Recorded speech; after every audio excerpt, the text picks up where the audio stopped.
onde as páginas ganham voz. Narrando Moby Dick ou A Baleia de Herman Melville. Capítulo 1. Iminentes. Pode me chamar de Ismael. Há alguns anos, não importa quanto tempo precisamente, com pouco ou nenhum dinheiro na bolsa e nada de especial que me interessasse em terra firme, pensei em navegar um pouco e conhecer a parte aquática do mundo. É uma maneira que tenho de afastar o baço e regular a circulação. Sempre que me vejo com a boca ficando sombria. Sempre que o novembro é úmido e chuvoso em minha alma. Sempre que me vejo parando involuntariamente diante de depósitos de caixões e fechando o caminho de todos os funerais que encontro. E especialmente sempre que minha hipoglicemia me domina tanto que é preciso um forte princípio moral para me impedir de sair deliberadamente para a rua e metodicamente derrubar os chapéus das pessoas. Então, considero que é hora de ir para o mar o mais rápido possível. Este é o meu substituto para pistola e bala. Com um floreio filosófico, Catão se joga sobre sua espada. Eu embarco silenciosamente no navio. Não há nada de surpreendente nisso. Se soubessem, quase todos os homens, em algum momento ou outro, nutrem em relação ao oceano sentimentos muito semelhantes aos meus. Eis aqui a cidade insular de Manhattan, cercada por cais, assim como as ilhas indígenas são cercadas por recifes de coral. O comércio a cerca com suas ondas. À direita e à esquerda, as ruas levam você em direção à água. Seu centro extremo é a Battery, onde aquele nobre mole é banhado pelas ondas e refrescado pelas brisas, que poucas horas antes estavam fora da vista da terra. Observe a multidão de curiosos que observam a água ali. Circunde a cidade de uma tarde de sábado sonhadora. Vá de Colliers Hook a Queen's Slip e de lá por Whitehall em direção ao norte. O que você vê? Postados como sentinelas silenciosas por toda a cidade, estão milhares e milhares de homens mortais, imersos em devaneios oceânicos. Alguns encostados nos diques, alguns sentados nas cabeceiras dos píeres, alguns observando as amoradas dos navios da China, alguns bem no alto do cordame, como se esforçassem para obter uma visão ainda melhor do mar. Mas todos esses são homens da terra, de dias de semana confinados em ripas e gesso, amarrados a balcões, pregados em bancos, presos a escrivaninhas. Como então é isso? Os campos verdes se foram? O que eles fazem aqui? Mas olhem! Lá vem mais multidões, caminhando direto para a água, aparentemente a caminho de um mergulho. Estranho, nada os contentará, exceto o limite extremo da terra. Vadiar sob a sombra dos armazéns ali não será suficiente. Não, eles precisam chegar o mais perto possível da água sem cair. E lá estão eles, quilômetros deles, léguas. Todos do interior, vêm de vielas e becos, ruas e avenidas, norte, leste, sul e oeste. No entanto, aqui todos se unem. Diga-me, a virtude magnética das agulhas das bússolas de todos aqueles navios os atrai para lá? Mais uma vez, digamos que você esteja no campo, em alguma terra alta com lagos. Pegue qualquer caminho que desejar e aposto 10 contra 1 que ele o levará para um vale e o deixará lá perto de uma poça no riacho. Há magia nisso. Deixe o mais distraído dos homens mergulhar em seus devaneios mais profundos. Ponha esse homem de pé, ponha os pés em movimento, e ele infalivelmente o levará à água, se houver água em toda aquela região. Se você sentir sede no grande deserto americano, tente esta experiência. Se sua caravana estiver equipada com um professor de metafísica. Sim, como todos sabem, meditação e água estão unidas para sempre. Mas aqui está um artista. Ele deseja pintar para vocês o pedaço mais onírico, sombrio, tranquilo e encantador de paisagem romântica em todo o Vale do Saco. Qual é o principal elemento que ele emprega? Lá estão suas árvores, cada uma com um tronco oco, como se um eremita e um crucifixo estivessem dentro. E aqui dorme seu prado, e ali dorme seu gado. E daquela cabana sobe uma fumaça sonolenta. Nas profundezas de florestas distantes serpenteia um caminho labiríntico, alcançando os contrafortes sobrepostos de montanhas banhadas pelo azul de suas encostas. Mas, embora o quadro permaneça assim em transe, e embora este pinheiro sacuda seus suspiros como folhas sobre a cabeça deste pastor, tudo seria vão, a menos que o olhar do pastor estivesse fixo no riacho mágico à sua frente. Visite as pradarias em junho, quando por dezenas e dezenas de quilômetros você caminha até os joelhos entre lírios tigre. Qual é o único encanto que falta? Água. Não há uma gota d'água lá. Se Niágara fosse apenas uma catarata de areia, você viajaria 1000 milhas para vê-la? Por que o pobre poeta do Tennessee, ao receber de repente 2 punhados de prata, ponderou se deveria comprar-lhe um casaco, do qual ele tristemente precisava, ou investir seu dinheiro em uma viagem a pé até Rockaway Beach? Por que quase todo garoto robusto e saudável, com uma alma robusta e saudável dentro de si, em algum momento ou outro, fica louco para ir para o mar? Por quê? Em sua primeira viagem como passageiro, você mesmo sentiu uma vibração tão mística quando lhe disseram que você e seu navio estavam agora fora de vista da terra. Por que os antigos persas consideravam o mar sagrado? Por que os gregos lhe deram uma divindade separada e seu próprio irmão de Júpiter? Certamente, tudo isso não é sem significado. E ainda mais profundo, o significado daquela história de Narciso, que por não conseguir compreender a imagem atormentadora e suave que viu na fonte, mergulhou nela e se afogou. Mas essa mesma imagem nós mesmos vemos em todos os rios e oceanos. É a imagem do fantasma inapreensível da vida. E esta é a chave para tudo.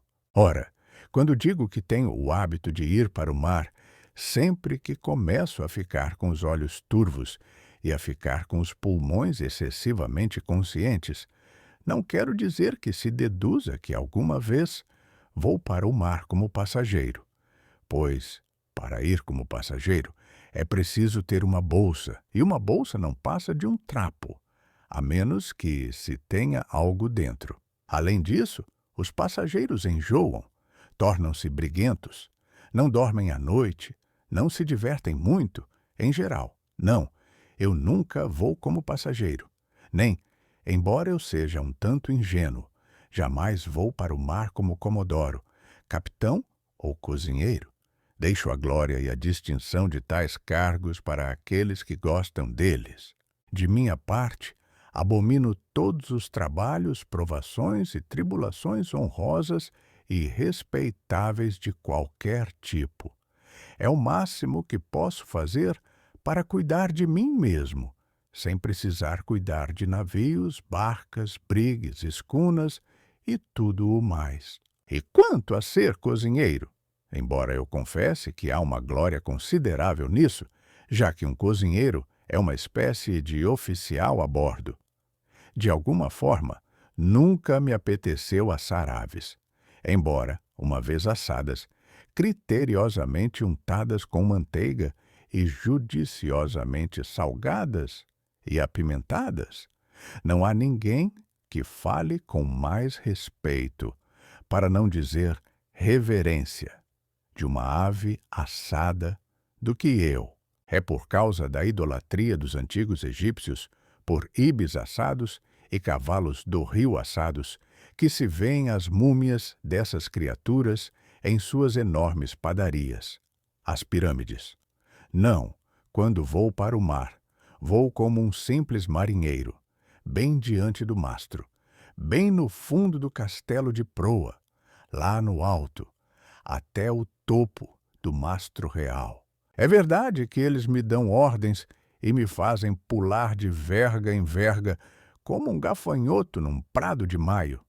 E, a princípio, esse tipo de coisa é bastante desagradável.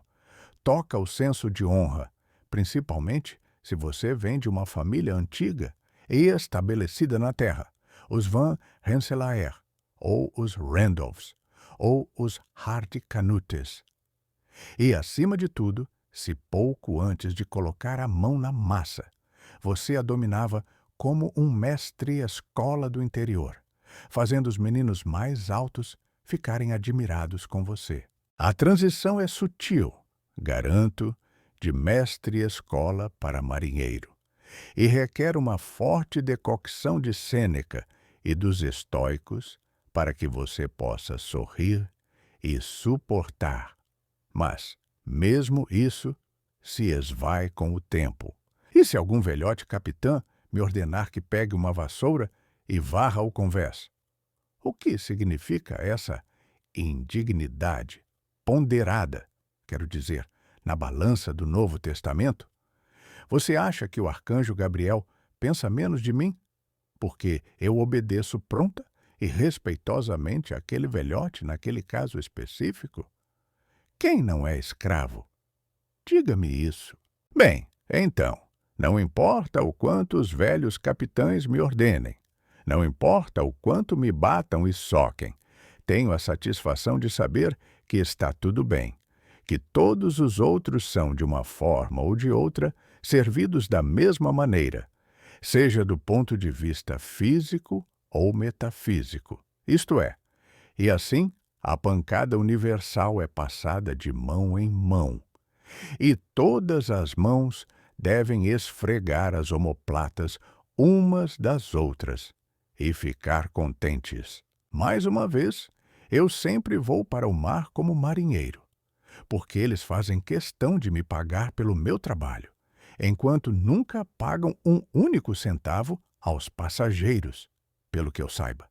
Pelo contrário, os próprios passageiros devem pagar.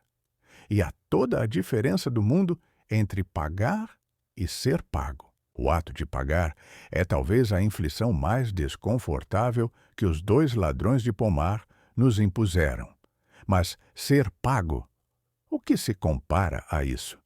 A atividade urbana com que um homem recebe dinheiro é realmente maravilhosa, considerando que acreditamos tão sinceramente que o dinheiro é a raiz de todos os males terrenos e que, de forma alguma, um homem endinheirado pode entrar no céu.